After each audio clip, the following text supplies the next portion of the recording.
Across the globe, water is fast becoming a precious commodity as more and more people use water for the household, industry, and agriculture. Rice uses up the most amount of water in agriculture, with almost half of the world's population depending on rice as their staple food. By 2025, 15 to 20 million hectares of irrigated rice fields may suffer from water scarcity. To address this problem, scientists have developed a technique called alternate wetting and drying, or AWD, which uses less water to grow rice. AWD is a water-saving technology that lowland rice farmers can apply to reduce water use in irrigated fields. In AWD, the rice field is allowed to dry for a number of days before being flooded again. Hence, the field is alternately flooded and left dry.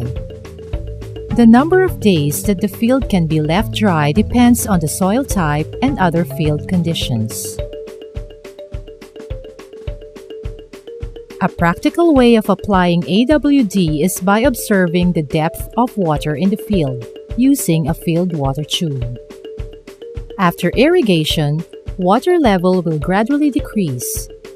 When the water level has dropped to 15 centimeters below the soil surface, the field should be reflooded to a depth of 5 centimeters.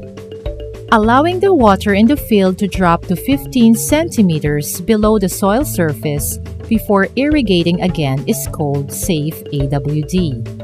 The 15 centimeter limit will not cause any yield decline, since the roots of the rice plants will be able to take up water from the saturated soil and the perched water level in the surface. The field water tube helps farmers see the hidden source of water.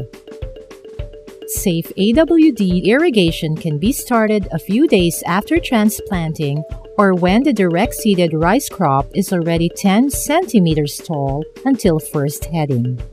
When many weeds are present in the early stages of crop growth, safe AWD can be postponed for 2 to 3 weeks until the weeds have been suppressed by the ponded water. Local fertilizer recommendations for flooded rice can be used. Apply nitrogen fertilizer, preferably on the dry soil just before irrigation. A week before to a week after the peak of flowering, water should be kept at a 5 centimeter depth to avoid water stress, which could result in potentially severe yield loss. After flowering and during grain filling, apply safe AWD again. In safe AWD, water savings may be relatively small, about 15 to 25%, but there is no yield penalty. Once farmers are confident that safe AWD does not reduce yield, they can experiment by lowering the threshold level to 20, 25, 30 centimeter depth or even deeper before irrigation.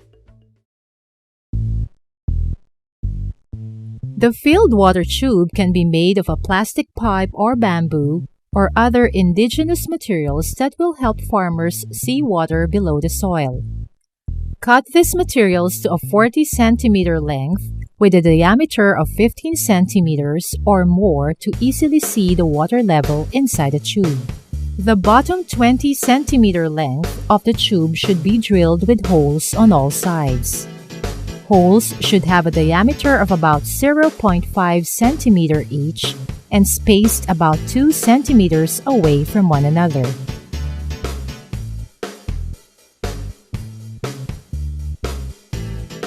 The tube can be placed on the side of the field close to the bund, but not less than a meter away for easier monitoring. Bury the tube vertically into the soil so that 20 centimeters or half of its length protrudes above the soil surface. Take care not to penetrate through the bottom of the plow pan or hard pan, which is a dense layer of soil that is largely resistant to water. Remove the soil inside the tube so that the bottom of the tube is visible. Check that the water level inside the tube is the same as that outside the tube. Alternate wetting and drying, or AWD, is already a mature technology that can be readily used by farmers. The field water tube is a very simple tool that guides farmers to effectively and efficiently manage their limited irrigation water for their rice crop. However, farmers can only truly appreciate the benefits and water savings from AWD if adoption of this promising technology is done at the community or system level.